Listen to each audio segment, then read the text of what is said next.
Namaskar. I welcome you all to the digital media of Uday India. Friends, you all know that under the presidency of India, G20 summit at New Delhi was a very successful, and you all know that 18th heads of state and government summit of the group of 20 that held in New Delhi. And under the Indian presidency, I am again repeating because this is proud for India. The G20 summit focused on the theme One Earth, One Family and One Future. Today I will speak that what India gained, how it was like a global World Cup for diplomacy, and finally how India won it, and that I think that is the biggest achievement for the Bharat, the great nation, the mother of democracy. As I told you, the theme of G20 affirms the value of humanity, human, animal, plant, microorganisms and their interconnectedness on planet Earth and in the wider universe. The leaders summit is the climax of the G20 process and the work carried out over the years throughout ministerial meetings, working groups and engagement groups. The Indian presidency also spotlighted lifestyle for environment, life, with an emphasis on environmentality, sustainable and responsible choices at both individual lifestyle and the national development level, with the aim of achieving a cleaner, greener and bluer future.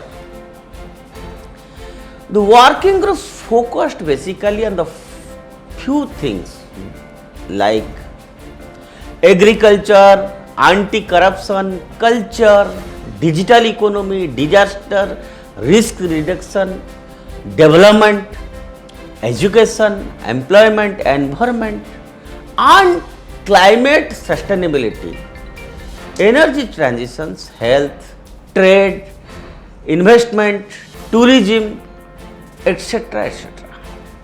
Friends, G20 has made a consensus. G20 has made a consensus on a leaders' declaration at the conclusion of the summit that states leaders' commitment towards the priorities discussed and agreed upon during the ministerial and working group meetings, and that is one of the biggest achievements that our Prime Minister Narendra Modi announced right at the venue at Bharat Mandapam at New Delhi.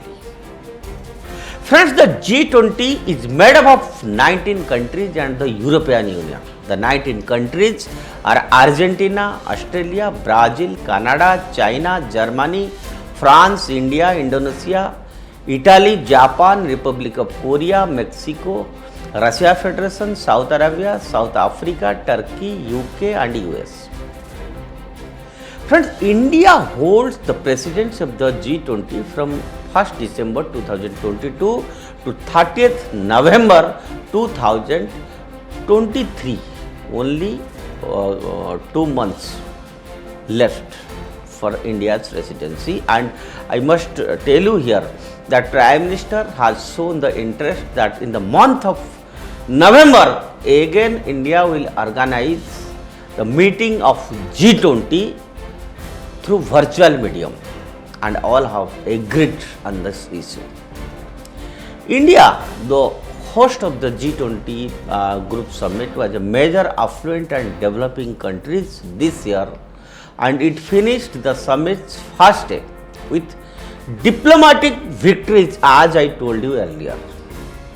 As the first section got underway, Indian Prime Minister Narendra Modi made the announcement that African Union will be joining the organization as a member as part of his efforts to empower the global south and Prime Minister was successful in doing it.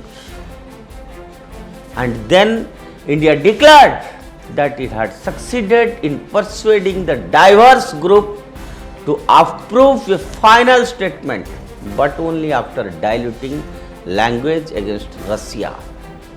Conflict in Ukraine. Now, how Bharat achieved? What it achieved?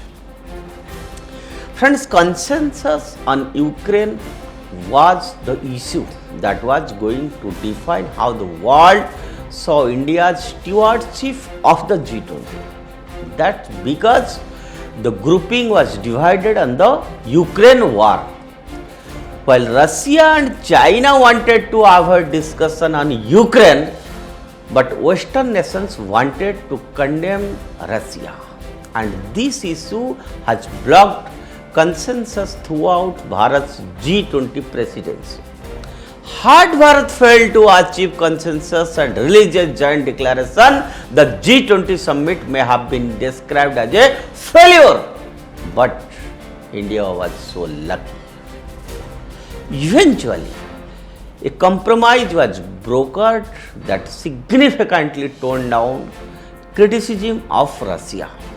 It was widely accepted that Bharat would be unable to forge a consensus on Ukraine. But India proved them wrong, and our Foreign Secretary and Amitabh Kant and the coordinator Mr. Singla, they all informed the media very proudly about the success of India's diplomacy.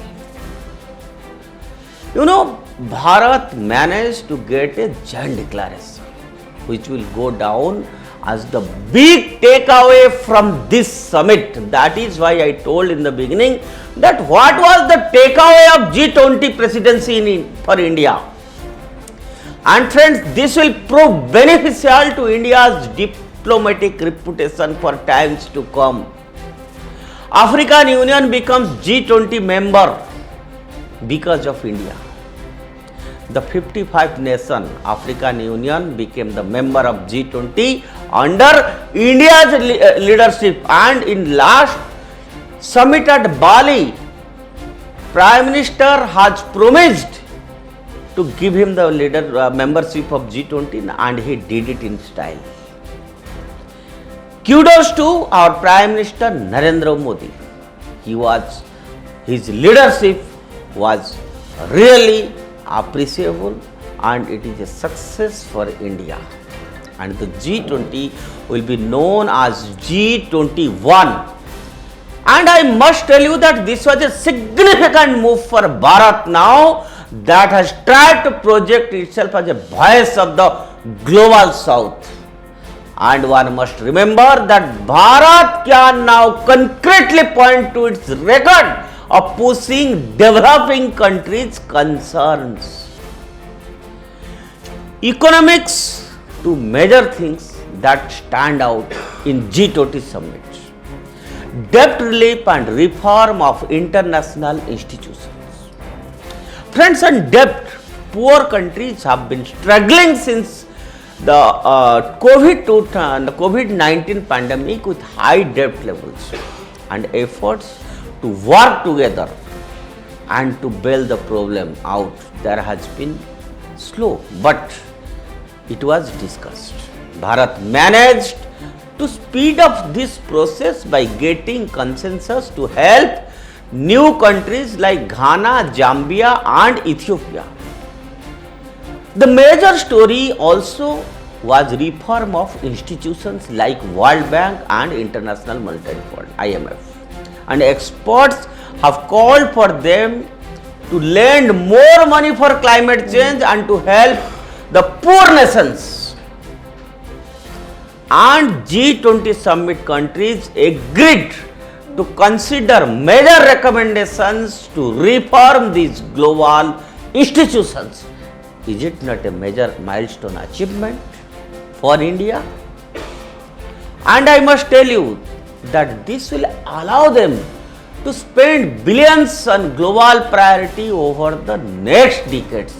And besides this, progress and highly complex global tax reforms also took place that Finance Minister of India Nirmala Sitharaman pronounced during the G20 summit.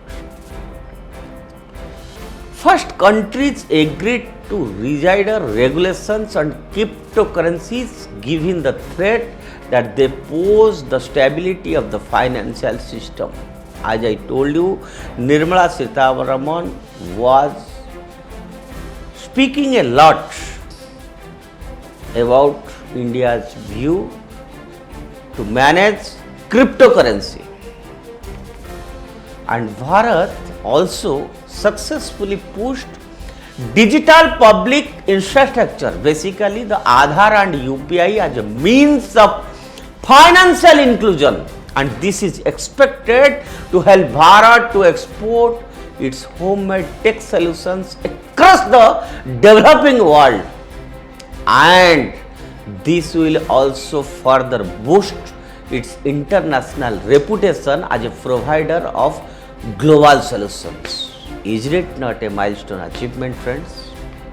Next, friends, climate change, the Bharat-led Global Biofuel Alliance was also launched during G20 summit. The goal was to take an initiative at a global level to take ethanol blending in petrol up to 20%.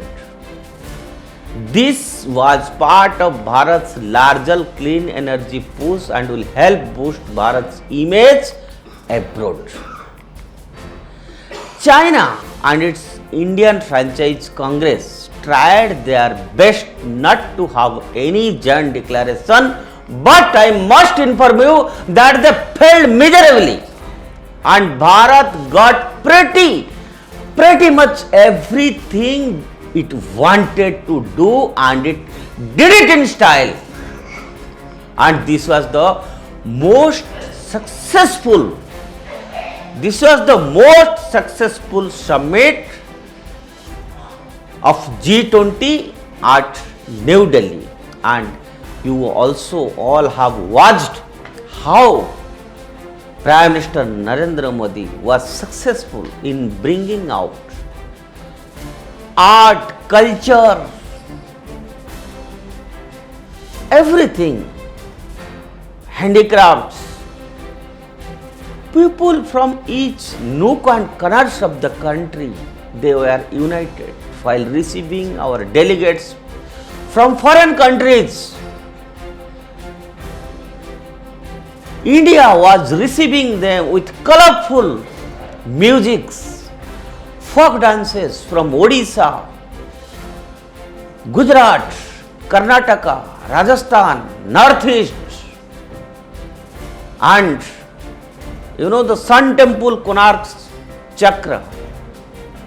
In front of the Konark wheel of Konark, Prime Minister Narendra Modi received all the delegates in front of the Bharat Mandapam at Pragat Maidan, New Delhi.